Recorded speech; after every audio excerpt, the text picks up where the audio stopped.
rosa de tus labios hay un nido de dulzura. Todo un mundo de ternura se ha encerrado en tu mirar. Es tu pecho tibio y lecho el caudal de mi ventura. Es un templo de dulzura tu silueta angelical.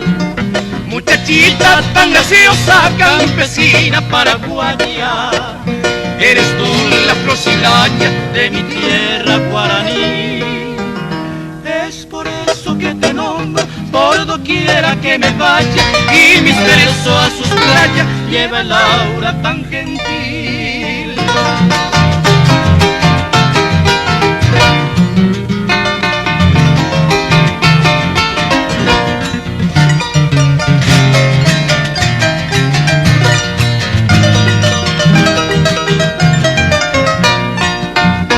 Eres tu reina morena, el altar de mi cariño, y con ciega fe de niño yo te alabo en mi canción.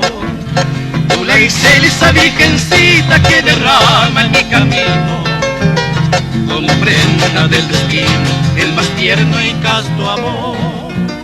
Fontanales embriagantes, tus hoyuelos que me hechizan, tus sereñas trenzas negras enredaron mi ilusión. Tú la gloria de mi vida, candorosa campesina, el motivo más sublime de mi canto y mi pasión.